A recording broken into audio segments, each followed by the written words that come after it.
Hi there everyone, just want to make another fun video, and it's an issue that's got to me a lot, and it's unemployment.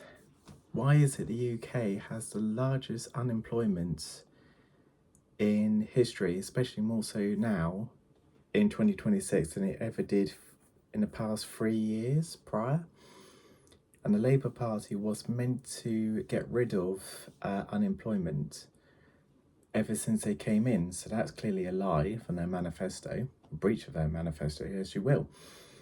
But why is employment so difficult for people finding jobs or employers hiring people? Because we keep hearing on the news, don't we, with issues such as healthcare, education, priests, yep, Christian priests.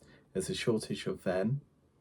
Makes you wonder, why would you want to be one in the first place? But still, there's so many shortage of that, but yet at the same time there's so much unemployment going around in the country, and we keep hearing about benefits and people coming over to this country illegally, claiming to be migrant workers when they're not. So just coming here for the benefits and committing loads of crimes, and us, the taxpayer, are giving them loads of money for hotels, food, even for solicitors for them to get away with their crimes, which they have done. And there's so many incidents of women being abused, children being abused by these people in small boats. But that's a whole different issue. That's a whole different topic entirely. But at the moment, it's all about unemployment. In this one, we're going to keep talking about that. So we've got two sectors, which is the private sector and the public sector. There's three. There's like the third one, which is like charity shops, but I won't go into those because that's a can of worms in itself. But the public sector seems to be struggling the most with training nurses. Apparently there's no money in the NHS, even though the NHS is got the same amount of funding as a small country in Southeast Asia. Somehow there seem to be short on nurses, short on doctors, and so forth. The military is the same. They're struggling with quotas as well, but especially with these dark times of potentially we might go put boots on the ground in Ukraine and other places. They're meant to hit their quota, the military, by 20,000 personnel per year, roughly. 15,000 would be great in its own right. That would be fun. That would be really good. And the military does actually educate a lot of people as well. There's so many courses you can do. There's so many training, fitness, everything. There's so many opportunities. Travel is a good example. However, the military, when it comes to recruitment, is barely 4,000 a year, if you're lucky. And there's so many issues with that. A lot of it's bureaucracy. And a lot of it comes to a separate company which they use. Because in the good old days, I mean, when I talk about the good old days, the really old days in the Napoleonic era used to have the King's Shilling. If you were given the King's Shilling, that's it. You've had it. You're in the forces, mate, whether you like it or not. And they wanted large, hardy land people for it, farmers and that sort of thing. But in 20th century, it's usually you go down to a recruitment office and there'll be a corporal and he will tell you the ins and outs of the army, if it's right for you, if it's not right for you, that sort of thing. Navy's different, Air Force is different, but you know, you get the gist, that kind of thing. I'm using that as an example, the army, and a lot of my friends are in the army and they know what I mean. But now you usually get chatted, well, if you're lucky to get a appointment from somebody who's never been served, really, telling you all these wonderful things, but doesn't really have an understanding. This is what a lot of my friends in the armed forces used to tell me, and that's what's going on now, which is ridiculous. But also just with nursing training and things like that, why so many years they learned how to be a nurse, and doctors and things like that. So they go into the NHS and they can barely last a year. Barely. And a lot of them end up going abroad looking for work elsewhere because the money is better. The pay, well, a lot of it's to do with pay, but it's also the standards is much better as well. But you also hear like shortage of bin collectors, refuge collectors, shortage of staff in the railways and so forth. And even in the private sector, it's the same there, shop workers and things like that. I mean, you're going to end up with a situation, you go into like retail and hotels and things like that, and the staff, well, the places are so understaffed, it's unbelievable. It really is. The quality of service has dropped. The price of goods keeps going up. And it's the stress from the people who currently work there. They're not getting the proper support, care, and attention that they need. And this is an employer's responsibility to do for their staff. To keep your staff happy, you've got to be kind, nurturing, full of good pay and so forth. However, insurance rates have gone up. So that's the reason why in the private sector, they don't like to hire new people. You see more people leaving, but they don't really want to hire new people because wages naturally have gone up. The average living wage has really gone up. Insuring them and things like that, it's a quagmire. It really is. It's difficult, naturally so. So they struggle with that. So you've got to bring prices up. Customers don't like prices going up, but they have to pay for their employees and so forth. But also a lot of it goes off to the shareholders as well, which shouldn't do. It should go directly to the people. It should go directly towards the staff. The staff need it. They need the extra support. But here's the thing, more and more people are going to the old benefit system. Now, I remember in my early years in the 90s, being on benefits was like, well, you can have a child, a woman can have a child at a young age, get a free house, paid by a British taxpayer, and has a living handout of £30,000 a year. This was during the Blair years. Obviously, the Conservatives got rid of that and they put in the 2-child benefit cap. However, now, thanks to our current Labour government, they're going to get rid of the 2-child benefits cap. So we're going to end up with a situation a bit like the Jeremy Kyle show that might come back. So you have people on benefits refusing to work, claiming up to about 70 grand a year. 70 grand a year to be on benefits. Large families, big houses, claiming it either for whatever reason. Either discriminated because they're a minority, too many kids, or whatever, disabilities and so forth. And there's a lot of issues with that, and it really needs correcting. People seem to blame, and I remember this when I was coming into my first job, a lot of people blamed back then in 2008, it was the millennials. Us, the millennials, were to blame for the 2008 recession. Apparently, we're lazy. We don't contribute to anything. We're high takers of benefits, but don't contribute back.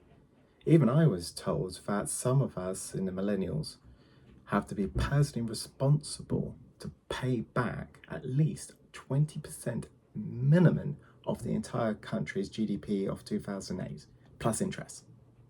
Yep, I was actually told this online on social media, which shows you how stupid people are and how nasty people are. And again, people are blaming now Generation Z, the current one. They don't wake up before 10 o'clock in the morning. They got no attitudes towards work. They dress in onesies, going into like the local Tesco place and just going for the vape shops every time. And it's horrible. People seem to blame the next generation. It shouldn't be doing that. It's more complex than that. Britain is still top 5 within the top 5 of manufacturing, and we don't promote that. We used to be the makers of the world. We used to do big things like shipbuilding, trains, manufacturing of cars, and we used to be the massive producer of the world in the 19th century. And now we're 5th, which is still pretty good, but we don't really talk about it.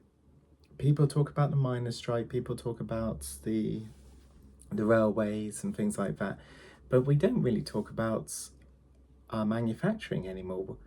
I mean, it's a shame now. Whenever we talk about shipbuilding, we only do it just to keep the Scottish nationalists happy. We don't really do it just to create jobs. It's just to create a reason for the Scottish nationalists to shut up, really. And it shouldn't be like that, because I still feel like a lot of the country has a lot of potential. Like Belfast with Holland and Wolff, why not reactivate it and build ships again? Either for the private or for the Navy. You know, that sort of thing. Birmingham's got a lot of potential, and Birmingham's the second largest city in the UK, and that has a lot of potential. And a lot of it is wasted. The north is wasted still, and people talk about the south being like the main money makers. It's not. It's London. Anything beyond M25, nobody's interested. It is London only, and it shouldn't be. It should be distributed of wealth across the nation. And jobs do need to be created. Otherwise, you've got cities and town centres dying out. A good example of that is Bournemouth, Birmingham, Manchester, Reading, Leatherhead, Slough. They're all dumpster fires. They are huge dumpster fires, and they do need a lot of regrowth and regeneration. The only way you can do that is by creating jobs and creating employment, which will bring the benefit system down, because you want to have more people employed. However, the government are encouraging people to go on benefits rather than working, which it shouldn't be the attitude. We're one of the few countries in the entire UK, or no, in all of Europe, for example, who's doing this. Why? It makes no sense. It is crackers. And our country is, dare I say it, we are heading towards another recession. There's no going out of it. There's no denying it. Britain will end up in a recession, either probably in June, July time, or even by Christmas. Britain will be in a recession. Hell, we might end up in a situation of depression, never alone a recession. And that's a scary thought. And what kind of employment will you have back for that situation? Well, people would turn to the world's oldest profession, obviously. And they do that by OnlyFans and so forth. OnlyFans, when it first came out, seemed brilliant for women who can't find work. But actually, the quality of standards of it and the amount of work you've got to put into it is horrendous. And the way people are treated, the poor workers in these sites, are treated like cattle, not as human beings. And it should not be that way at all. People should be valued for who they are. Even now, if I wanted to find a new job, it's going to be a different job. I've been let down by job coaches. I've been let down by other organisations, been told about things like transferable skills. What happens to the people who are low skilled trying to find work? Or even trying to find new courses to go on, improving their skills, and they can't because they've been let down, they've been turned away, or they've fallen under the radar. And a lot of them do, sadly. What about those people? And more British people are now leaving the country to go to places like Australia, like Canada, and so forth for a better quality of life. Cost of living is much better in New Zealand than it is here in the UK. The fuel is much better in Australia. The cost of fuel in Australia is much better than ours. We've become a huge quagmire, and it shouldn't be this way. And the politicians have a lot to answer for, not just employers. It's not just the younger generation which seem to get blamed the most. And you hear about certain parties such as the Greens and your party claiming they can get rid of unemployment by naught as soon as they go into power. If you believe that, then I'm sorry, this world might as well be as flat as a pancake. And the Illuminati is real, and the lizard people are actually running the country, running the world. If you believe that the Green Party and your party are capable, then you're stupid enough to believe that, because it's more complex. It really is. But how do we improve? How do we make this country great again? How do we improve on employment? Because we can't go on like this. More investment should be towards getting the skills for workers who needs it. We need to cut down benefits in quite a bit to the people who are really deserving. And we need to invest more in growth and productivity by helping employers out. That's what we need to do. And that's, easy said than done, obviously. But things do need to improve. We cannot go on like this, because we will be in a recession by June, July time. No shadow of doubt, we will. We're going to be understaffed in our NHS. We're going to be undermanned on our military. The country is pretty much open wide for foreign invasion like crazy. I mean, we might as well just give up at this rate. And, it's so stupid. And people just want to point the finger and act like Karens and blah, blah, blah, blah, blah, blah. When, I'm sorry, look at yourself. And we all need to pull our finger out and actually work. We need to contribute. All of us do need to contribute, because our country is amazing. We have an amazing country. We've got so much wonderful talent, skills, and and a lot of it is being wasted on stupid, petty reasons. And it can't go on like that anymore. Sorry, but we need to grow and we need to develop. We need to improve our infrastructure. We need to improve our employment system. Because this can't carry on. This really can't. Anyway, tell me what you like in the comments below. How do you think this country will get better on employment? What is the reason why unemployment is so high? Because it's ridiculously high. I have not seen any improvement on unemployment since 2008. And that's a shocking statistic, that is. I personally haven't seen any improvement since 2008 and now. No one party is to blame. All of them are to blame. But we need to sort this out. We need to nip this in the bud fast, because we are probably the only country in all of Europe that is in a decline, a steep decline. And I'm sorry, more people need to be working, because you get so much good in yourself. You feel better after working. You earn your own money, you own your own keep, you can buy your own house, you can have holidays and so forth.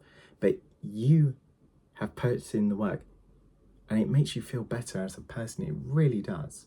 And there's so many people with so much wonderful, amazing talent out there who are just been falling out of the radar. I haven't been noticed. And I'm sorry. That's really disheartening. And a lot of British workers are now disheartened by this, and they shouldn't do. They really shouldn't. They should be proud to work. They should be proud to achieve something and to grow and develop. No matter what career it is, either it's a promotion into higher roles like management or better skills of trade and so forth. It's been underrated, and a lot of people are sadly forgotten, and it shouldn't be.